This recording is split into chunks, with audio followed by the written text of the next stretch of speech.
नमस्कार साथियों, आप सबका पुनः स्वागत है श्रद्धा एस्ट्रो ज्योतिष में। और आज हम लोग कवर करने वाले हैं मेष लग्न की कुंडली के बारे में, या एरीज एसेंडेंट, इनका नेचर कैसा होता है। और सिर्फ एसेंडेंट से काफ़ी चीज़ें हम जज कर सकते हैं। मैं मानता हूँ कि पूरी कुंडली को डिस्क्राइब कर पाना तो पॉसिबल नहीं है, लेकिन एक बहुत कह सकते हैं बहुत वास्ट इंटरनल जो रूप है उससे दिखाई दे सकता है। अगर कोई कहता है कि मेरी जो कुंडली में पहले नंबर में ये एक नंबर यहाँ लिखा हुआ है, तो उसका मतलब वो एरीज लग्न या कहें मेष लग्न की कुंडली होगी। और मेष लग्न की कुंडली का नेचर, इंटरनल नेचर याद रखिएगा, समाज में जो हमें दिखता है उसमें ज़्यादातर स्वभाव रहता है राशि में छुपा हुआ, लेकिन आदमी खुद क्या महसूस करता है उसका जो कह सकते हैं कि वो कभी कभी वो प्राय समाज से वो रूप छुपा रहता है। तो ये लग्न वो चीज़ बताता है। हालांकि जब कभी हम बात करते हैं, हम गोचर देखते हैं, तो गोचर में आपको पता है चंद्रमा का ही ज़्यादा महत्व होता है, क्योंकि मन का स्वामी है। लेकिन अब याद देखिए, इस चीज़ को आप डिनाई नहीं कर सकते हैं, बिकॉज ये आपके इंटरनल, माने आप खुद क्या हैं वो बताता है। तो आज हम लोगों ने एक प्रयास किया है, सभी ऑर्डर शुरू करें हम मेष से लेकर हम जाएंगे मीन लग्न तक। और आज के लग्न के हिसाब से बहुत आसान है। अगर कोई बिल्कुल नहीं जानता अपने बारे में, तो कुंडली उठाए या अपना बर्थ डिटेल सॉफ्टवेयर में डाले और उसमें ये देख लें कि यहाँ सामने नंबर क्या है। नॉर्थ इंडिया में इस प्रकार की कुंडलियाँ बनती हैं, साउथ में आपको पता लग जाएगा कन्वर्जन कैसे करते हैं। उसके लिए अभी हम टाइम लगाने वाले नहीं है, बिकॉज आजकल कन्वर्जन बड़ी आसानी से हो जाता है। आप ईस्ट इंडिया से हैं तो वो कुंडली भी नॉर्थ इंडिया में कन्वर्ट की जा सकती है। जैसे मेरी शिक्षा जो है वो क्योंकि नॉर्थ इंडिया में, इसीलिए मैं इस कुंडली को आधार बना रहा हूँ। क्लियर हो गया? तो जब कभी यहाँ एक नंबर लिखा होता है 1, तो इसका मतलब ये होता है कि ये एक, जब कभी आपने अखबार में देखा होगा जो राशियों के नंबर लिखे होते हैं 1 2, तो एक नंबर में कौन सी राशि होती है? मेष। तो याद रखिएगा, मेष लग्न की कुंडली जो होगी, उस व्यक्ति का जो इंटरनल नेचर होगा वो बहुत ज़्यादा एग्रेसिव होगा। और उसमें फिर हमें और भी कई भी चीज़ें जज करनी पड़ती है, बट कह सकते हैं हम उसका इंटरनल 15 to 20% हमने जज कर लिया है, अगर हमें खाली ये नंबर पता लग गया। क्लियर? और इस हिसाब से फिर हम ये जान सकते हैं कि इसका जो लग्न का स्वामी है वो मंगल है। अगर मंगल की स्थिति अच्छी है, याद रखिएगा, 2 चीज़ों को सबसे पहले ऑब्जर्व करें कि ये जिंदगी में कितना सक्सेसफुल हो पाएगा, या बहुत ज़्यादा चीज़ों को सोचता रहता है, विचार नहीं बन जाता विषय, वो तब ज़्यादा सोचनीय बन जाता है जब उसका लग्न का स्वामी और उसकी राशि का स्वामी दोनों ही इफेक्टेड हैं। लेकिन अगर दोनों ही कहीं अच्छे, उनका जो कह सकते हैं स्थान अच्छा हो, प्लेसमेंट अच्छा हो, साथ साथ उनकी डिग्री भी अच्छी हो, तो फिर उसको आई थिंक कुछ नहीं चाहिए। याद रखिएगा, कई लोगों के पास बहुत धन संपदा है, स्टिल वो रोते रहते हैं। तो उसमें जज करना पड़ेगा, चेक करना पड़ेगा कहीं उनका असेंडेंट लॉर्ड इफेक्टेड तो नहीं है। अब तो ये असेंडेंट इसका कौन बनता है? मंगल। तो याद रखिएगा, मेष लग्न का स्वामी कौन है? मंगल है। हालांकि मंगल 2 लग्न लेता है, मेष लग्न भी लेता है, और ये जो 8 नंबर है स्कॉर्पियो या वृश्चिक लग्न का स्वामी भी मंगल है। लेकिन मंगल की जो फेवरेट राशि है उसको मेष माना जाता है। और जब आप अलग अलग कई जगह देखेंगे तो वहां पर ये भी सुनने में आता है, चर्चा में आता है कि कई जगह स्कॉर्पियो लग्न का जो लॉर्ड है वो केतु को माना जाता है। तो उस पर भी हम चर्चा करेंगे जरूर, कि जब कभी दोनों में से कोई एक ज्यादा बली है तो हम उसी को बाय डिफॉल्ट स्कॉर्पियो का लॉर्ड मान लेते हैं। वो एक अलग विषय है अभी, लेकिन अभी की बात करते हैं मेष लग्न। तो मेष लग्न बहुत एग्रेसिव होते हैं और बहुत कमांडिंग नेचर होता है इनका। और लेकिन अगर मंगल का इफेक्टेड हो गया तो ये कमांड कह सकते हैं गलत दिशा में हो जाएगा। वो कमांड कहाँ तो आर्मी में लीड करने के लिए इस्तेमाल करना चाहता है, अब वो ये चाहता है, मान लीजिए मंगल इफेक्टेड है उसका, तो कैसे एनालाइज करेंगे? मंगल इफेक्टेड होगा तो वो एग्रेशन तो आएगा, लेकिन इस ऐसी जगह पर आएगा जहां नहीं होना चाहिए। क्लियर? तो याद रखिएगा, इस एसेंडेंट के सही होने से सारी चीजें ट्रैक पर आना शुरू हो जाता है। तो याद रखिएगा, लग्न बहुत इंपॉर्टेंट चीज है, नो डाउट। मन के हिसाब से राशि भी उतनी इंपॉर्टेंट है, लेकिन अभी हम फिलहाल चर्चा कर रहे हैं सिर्फ लग्न के बारे में। क्लियर? तो लग्न, जब आप पैदा हुए थे उस समय वो पर्टिकुलर जो गोचर में चल रहा था, तो वो सनराइज में कौन से पर्टिकुलर लग्न में था? तो मेष लग्न में था तो फिर आप बहुत ज़्यादा एग्रेसिव होंगे। और क्या इसकी विशेषता हो सकती है, देखिए क्योंकि मेष में सीधा सीधा हम ये अंदाज़ा लगा लेते हैं कि जो 2 नंबर है यानी जो हमारे कुटुंब का घर है, धन का स्वामी, वो क्या बनता है, शुक्र बनता है। तो शुक्र की अच्छी स्थिति उस व्यक्ति को कुटुंब में प्रेम दिलवा सकती है। मतलब क्या है, अगर मंगल इफेक्टेड है तभी भी अगर शुक्र बहुत ज्यादा अच्छा हो जाता है तो वो कितना ही गुस्सा करे, उसके साथ परिवार वाले लोग साथ निभाने वाले हैं, साथ छोड़ने वाले नहीं। आप समझ रहे हैं ना, एक बहुत बड़ी कोलैबोरेशन है। अकेला कह पाना, कोई भी प्रोडिक्शन कर पाना एक प्लैनेट से करीब करीब इम्पॉसिबल है। मैं आपको ये तो बता सकता हूं कि यहां पर अगर मंगल की प्लेसमेंट है तो क्या होगा, लेकिन उसके साथ जो दूसरे प्लैनेट्स एक जुगलबंदी कर रहे हैं वो ओवरऑल रिजल्ट को चेंज कर देते हैं। क्लियर हो गया। जैसे मंगल किसी का अफेक्टेड है लेकिन उस पर जुपिटर की दृष्टि पड़ रही है, माने अफेक्टेड माने नीच का है या बहुत कम डिग्री है, और भी कई अलग अलग रूपों में मंगल क्षीण है, बहुत ज्यादा अस्त भी है, अगर हम ये भी कह देते हैं मंगल अस्त है। स्टिल अगर बहुत अच्छे प्लैनेट लाइक जुपिटर, जिसको कहते हैं सबसे ज्यादा सात्विक प्लैनेट माना जाता है, याद रखिएगा सात्विक प्लैनेट है, इसका यह मतलब नहीं हमने सारे पावर ऑफ टॉनी उसको दे दी, वो एक अलग एंगल में समझना है। बिना इसकी डिटेल में जाए हम समझ नहीं पाएंगे कि जुपिटर कब अच्छा हमें फायदा कर सकता है और कहां हम लौकिक संसार में जुपिटर की रेलेवेंस थोड़ी कम भी हो जाती, किस पॉइंट में। तो सारे एंगल डिस्कस करने होंगे। तो क्योंकि आपको पता है एक मिनिस्टर है वो, और वो प्राय साधना में लगे रहते हैं। तो अगर आप ऐसे व्यक्ति को आप किसी तामसिक फील्ड में डाल देंगे तो बिल्कुल भी वो उसमें अच्छा करने का प्रयास वो करना भी चाहेंगे तो नहीं हो पाएगा। तो थोड़ा ध्यान रखना है कि जुपिटरी प्लेसमेंट कहां अच्छी हो सकती है, कहां बुरी हो सकती है। बुरा माने वो वहां अच्छा नहीं कर पाएंगे, उनका खुद का नेचर किसी का बुरा करने का नहीं है, बट वो खुद अच्छा कर ही नहीं पाएंगे वहां। तो ध्यान रखना है। बट किसी भी एग्रेशन को रोकने का सबसे बढ़िया कारगर उपाय है बृहस्पति या जुपिटर की दृष्टि। अगर दृष्टि पड़ जाए या उसके साथ वो बैठ जाए तो मंगल के बुरे प्रभाव को वो शांत कर देते हैं। और मंगल किसी की आज्ञा को डिनाई करे वो अलग बात है, लेकिन मंगल ना तो सूर्य की आज्ञा को डिनाई करता है और ना ही बृहस्पति, इन दोनों की बहुत रिगार्ड करता है मंगल। तो मतलब क्या, अगर सूर्य लेकिन थोड़ा आपको पता है राजा है तो एग्रेशन उसको आपको पता है क्रूर ग्रह माना जाता है। राजा को वैसे भी थोड़ा एग्रेसिव होना चाहिए, लेकिन उसका एग्रेशन अलग टाइप का है। मंगल तो बिल्कुल ही कमांडर है। जब आपको चुनना हो सूर्य और मंगल में से किसका मेन रोल कमांड करना है तो मंगल, इसमें कोई दो राय नहीं। बिकॉज राजा का काम बार बार फील्ड में जाना नहीं है। तो ये बात थोड़ा याद रखनी है कि दोनों की एग्रेशन में बहुत बड़ा फर्क है। राजा जजमेंट के समय एग्रेशन शो करे अलग बात है, लेकिन जब उसे फील्ड में जाना है तो वो थोड़ा नर्वस हो जाता है। लेकिन कौन नर्वस नहीं होता है, फील्ड में कमाल के एक्शन दिखाता है मंगल। तो मंगल, इसीलिए मंगल तो मंगल ही होता है। तो ध्यान रखना, मंगल किसी का शुभ है तो फिर सब मंगल ही होगा। वो कहीं भी जाए, कहीं भी बैठे, उसकी सभी लोग बात सुनेंगे और उसको समय दिया जाएगा बोलने का। तो ये मेष लग्न में 2 नंबर कुटुंब का स्वामी शुक्र अगर मैनेज हो जाता है तो मतलब वो गुस्सा भी करता है तभी भी घर वाले उसका साथ छोड़ने वाले नहीं है। नंबर 3 जो है यहाँ पर, नंबर 3 आपको पता है किसका घर होता है, पराक्रम का। क्लियर हो गया। नो डाउट अगर मेष लग्न है बाय डिफॉल्ट ये मंगल की प्रॉपर्टी है पराक्रम, लेकिन यहां पर 3 नंबर किसके लिए है, जेमिनाई यानी मिथुन। तो अगर बुध यहां ठीक है तो ऐसे व्यक्ति का पराक्रम सदा हुआ रहेगा, इंटेलिजेंस पराक्रम वो शो करेंगे। समझ रहे हैं आप, मतलब ऐसा नहीं कि वहां मारधाड़ की बात करेंगे, जहां भी पराक्रम की बात आएगी अपनी बुद्धि से पराक्रम दिखाएंगे। तो ये मेष लग्न वाले हैं, बुद्धि से पराक्रम दिखाने पर क्यों जोर देते हैं, बिकॉज तीसरे नंबर का स्वामी बुध है। बशर्ते बुद्ध की दृष्टि या ये कहें जो बुध है उसका जो सिचुएशन है वो अच्छी होनी चाहिए। बुध पर किन किन प्लैनेट की दृष्टि पड़ रही है ये भी देखना जरूरी होगा।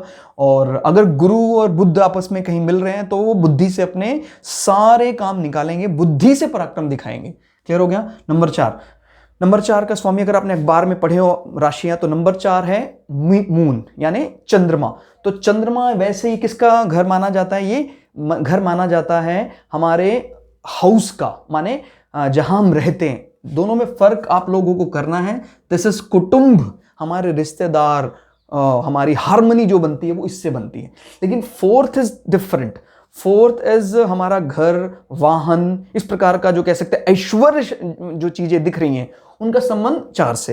हालांकि इन दोनों को मिलाकर देखा जाएगा तो रिजल्ट बहुत अच्छा आएगा। माने अगर आपकी कुंडली में 4th बहुत अच्छा है, सेकंड अपने खराब पोजीशन में है, तो उस व्यक्ति को कुटुंब के सारे सुख नहीं मिल पाएंगे। और अगर दोनों ही स्वग्रही हो जाएं, या कह सकते हैं उन दोनों ही प्लैनेट उच्च के हो जाएं यहां पर, तो फिर आपको इनके अच्छे रिजल्ट मिलना शुरू हो जाते हैं। क्लियर हो गया? तो 4 नंबर यहां पर कुटुंब के लिए चंद्रमा का स्वामी है। तो चंद्रमा की प्लेसमेंट देखेंगे, अगर अच्छा है तो उसका नॉट कुटुंब, इट इज हाउस, बट दोनों को मिलाकर देखा जाता है। ठीक हो गया? नंबर 5 जो यहां है वो सूर्य का घर माना जाता है। और आपको पता है नंबर 5 में मैंने लास्ट वीडियो में बताया था, अगर आप लोगों ने लास्ट वीडियो नहीं देखी प्लीज आप वो जरूर देखें, तब आप इस वीडियो में आए ताकि आपको दिक्कत ना हो। नंबर 5 का स्वामी यहां सूर्य है, जो यहां शिक्षा और आपका जो संतान है उसका कारक है। और साथ साथ आपकी कोई सडन गेन्स, कोई अचानक कोई ऐसी लॉटरी लग गई आपकी और आपने इंप्रूवमेंट कर दिया। और एक चीज और देखने वाली है कि इस हाउस में कोई प्लैनेट बैठा है तो वो दृष्टि मार रहा है किसको? आपके गेन्स, आपके आय के साधनों पर दृष्टि मार रहा है। तो अगर 5वें घर में कोई प्लैनेट बैठा है, बहुत अच्छा प्लैनेट बैठा है, तो उसकी दृष्टि 11th में होगी, तो किसका होता है? गेन्स का होता है। तो वो गेन्स भी देखते हैं, या ये भी कह सकते हैं कोई 11th हाउस में है तो 5th हाउस में दृष्टि मार रहा है, तो वो भी आपकी विद्या के लिए अच्छा होगा। याद रखिए कई लोग 4 और 5 को से मिलाकर देखते हैं, ठीक है? तो दोनों को ध्यान रखना है। आपके जो इंटरेस्ट हैं, कोर इंटरेस्ट, वो कौन बताता है? चौथा घर। क्लियर? और 5वां है आपने विद्या किस प्रकार की ग्रहण की होगी। क्लियर? ये हम 5वें से भी देख लेते कि विद्या आपके काम सीधी आएगी कि नहीं आएगी। मतलब ठीक है आपने कोई डिग्री हासिल कर ली, अच्छी बात है, लेकिन वो डिग्री की आप उस डिग्री को कैश करा पाए, वो इस लॉर्ड के स्टेटस से देखा जा सकता है। क्लियर हो गया? जैसे मान लीजिए किसी ने बहुत अच्छी डिग्री कर ली और इसका जो लॉर्ड है वो अपने फ्रेंड के साथ यहां बैठ गया, फ्रेंड के साथ, लेकिन इसको अगर आप काउंट करेंगे तो क्या बन रहा है? 12। और 12 क्या होता है? व्यय, आय नहीं व्यय, यानी उसकी उस एजुकेशन से उसको कुछ फायदा नहीं होने वाला है, उल्टा उसमें जो पैसा लगा एक प्रकार से वो लॉस के रूप में गया। बट स्टिल क्योंकि वो अपने फ्रेंड के घर बैठा है, तो वो एजुकेशन उसको बेशक से कैश ना करा पाए, लेकिन वो एजुकेशन से अलग चलकर नाम कमा लेगा, क्योंकि ये जो हाउस किसका है? ये हाउस उसके सुख का है, ये हाउस उसके कोर इंटरेस्ट का है। बात समझ में आ गई होगी अब। माने पढ़ाई उसने कुछ की, बट फाइनली वो कोर इंटरेस्ट से पैसा कमा पाया। तो ये यहां से हम देख सकते हैं। नाउ 6th हाउस होता है हमारा रिपु यानी हमारे शत्रु कह सकते हैं, हमारे ऋण भी हमारे शत्रु ही हैं। हम कोई ऋण उतार पा रहे हैं, नहीं उतार पा रहे हैं, वो भी हमारे शत्रु हैं। 6th हाउस, तो अगर 6th की प्लेसमेंट बहुत अच्छी है तो आपका कोई ऋण नहीं होने वाला है, कोई आप पर मतलब क्या बोलते हैं, लोन कुछ ऐसा आपको नहीं होगा कि आपको ना चुका पाए, ऐसा कुछ नहीं होगा। यहां बैठा है, यहां बैठा, देखिए यहां बैठा तो ये अपने से 12वें हो जाता है इसका लॉर्ड। तो फिर उसमें इसका मतलब ये होता है कि वो लोन जो आपने लिया, फिर अगेन वही बात, जो लोन आपने लिया वो एक प्रकार का व्यय के रूप में चला गया। लेकिन अगर वो अपने फ्रेंड के घर में बैठा है तो व्यय होने के बावजूद भी आपके स्टेटस में कोई बहुत बड़ा कह सकते हैं डिमोशन होने वाला नहीं है। तो काफी हद तक चीजों को इंटीग्रेट करना आपको आना चाहिए। ये एक इंटीग्रेटेड अप्रोच है, सिर्फ एक लाइन में मैं कह दूं बात नहीं बनेगी। जैसे मैंने पता नहीं सॉरी टू से यूट्यूब में मैंने कई वीडियोस को देखा, तो वो बोल रहे थे कि आप अगर ये आपका एसेंडेंट है तो ये आपके लिए खराब ही होगा। जैसे बोल रहे हैं कि ये आपके सामने शुक्र बैठा है तो शुक्र हमारे लिए, क्योंकि मंगल और शुक्र की दुश्मनी, तो शुक्र इस कुंडली के लिए खराब ही होगा। नहीं, इस प्रकार से हम नहीं देख सकते हैं।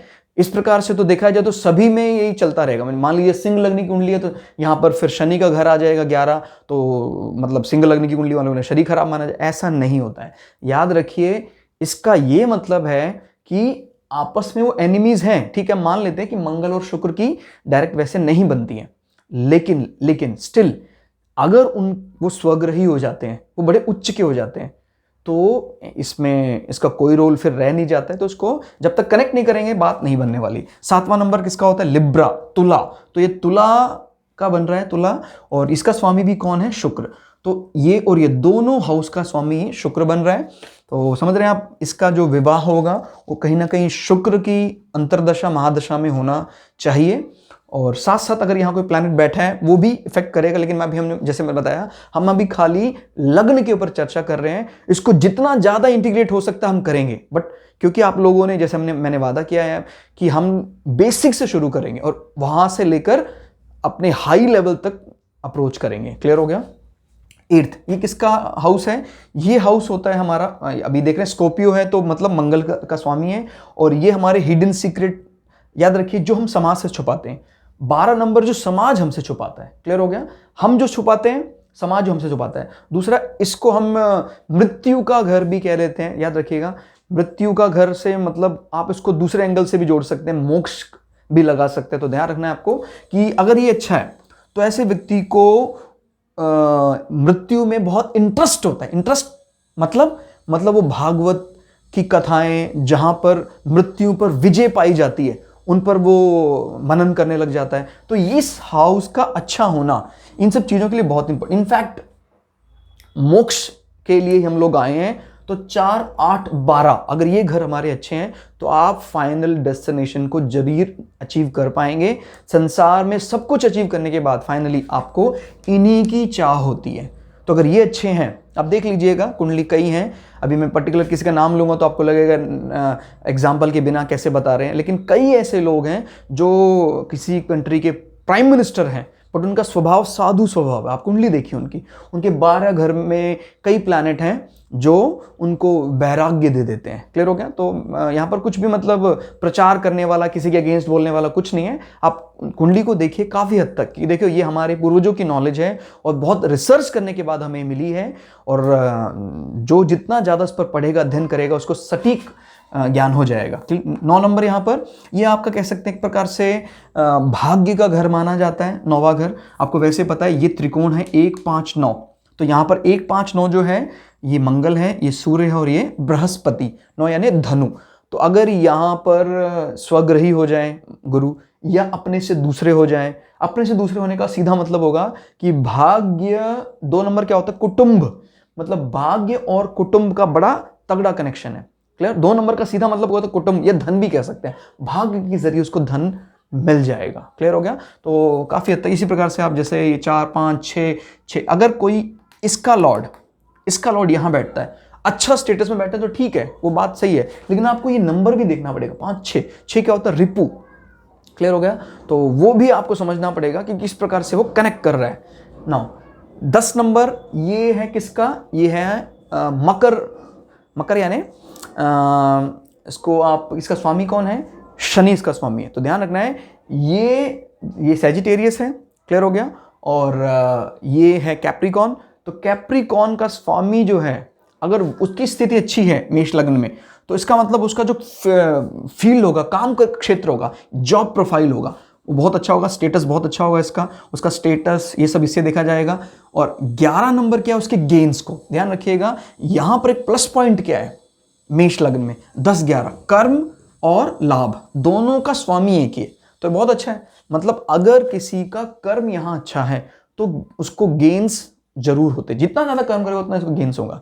कई बार क्या हो जाता है, पता लगा यहां पर ये 2 अलग अलग लॉर्ड है, कर्म बहुत अच्छा है उसका, गेन्स उसको होते नहीं है। बट यहां पर एक प्लस पॉइंट क्या है? 10, 11 दोनों का स्वामी शनि है। तो अगर कहीं भी शनि उच्च का हो जाए, एक्सेल्ड कर जाए, या स्वग्रही हो जाए, तो दोनों के लिए अच्छा होगा। क्लियर? और लेकिन अगर हम यहां देखें, इन दोनों में शनि की प्लेसमेंट को, जैसे यहां बैठ जाए, तो कहां ज्यादा अच्छा काउंट किया जा सकता है? जैसे मान लीजिए शनि यहां बैठ जाता है तो 11 नंबर। क्लियर? ये कभी कहे शनि कहां बैठा? अपने से 12वें यहां बैठा है। क्लियर? तो ये अपने से, तो यहां पर एक बात याद रखनी है, स्टेटस बहुत अच्छा होगा, स्वग्रही है तो लाभ भी उसको मिलेंगे, लेकिन क्योंकि ये अपने से 12वें गिना जा रहा है, तो इसका मतलब यह है जितना ज्यादा गेन्स होंगे उतना ही ज्यादा खर्च भी होगा। इसमें कोई बुरी बात नहीं है, गेन अगर हो रहे हैं तो खर्च करना भी चाहिए, बट इस केस में हमें ये दूसरा हाउस भी देखना पड़ेगा कि अगर खर्च बहुत ज्यादा हो रहे हैं, सेकंड हाउस भी कमजोर है, तो वो सेविंग तो कर ही नहीं पाया ना। तो इस प्रकार से चीजों को कनेक्ट किया जा सकता है। और 11 आपके जितने विशेष हैं वो सबको पूरा करने के लिए 11वां घर देखा जाता है। 12वां आपके व्यय यानी आपका जो आपने धन कमाया उसको खर्च कैसे किया, इसको मोक्ष का घर भी, फॉरेन लैंड भी से देखा जाता है। तो इस घर में कोई जैसे यहाँ का स्वामी यहाँ आ जाए, इस घर का स्वामी, तो इसका मतलब वो अपने घर से दूर ही रहेगा प्राय। क्लियर? जैसे मेष लग्न का स्वामी मंगल है, 12वें में आ गया, ठीक है, वो एनिमी के हाउस में तो नहीं है, जुपिटर यानी गुरु के घर में बैठा हुआ है, लेकिन क्योंकि वो अपने से 12वें में है तो वो अपनी होमलैंड से तुरंत दूर कर देगा। वो हो सकता है कभी भी अपने घर जहां पैदा हुआ था वो जा ही ना पाए। क्लियर? तो हालांकि आजकल ये लोग देखा जाए तो अच्छा भी मानते हैं, जैसे विदेश में जाना कि भाई वहाँ चले गए तो वो इस घर से काफ़ी ज़्यादा कंफर्म हो जाता है। तो दोस्तों आज हमने मेष लग्न का एक ओवरव्यू लिया और हम इसको कई अलग अलग पार्ट्स में कवर करेंगे। इससे पहले वाली वीडियो अगर आपने नहीं देखी है जिसमें हमने बाकायदा PDF फाइल को कवर किया है, और तो कोई भी ऐसा व्यक्ति है जो ज्योतिष को सीखना चाहता है, आप बिल्कुल सही प्लेटफॉर्म पर हैं। श्रद्धा एस्ट्रो ज्योतिष में आए और आप सिलसिलेवार ढंग से हमारी सारी वीडियो देखें जैसे प्लेलिस्ट बनाई हुई है। तो आज की क्लास में इतना ही, मिलते हैं अगली क्लास में, तब तक के लिए जय भृगुपराशरा, जय हिंद, जय भारत। ज्योतिष ज्ञान दुनिया में अमर हो जाए, यही कामना के साथ धन्यवाद।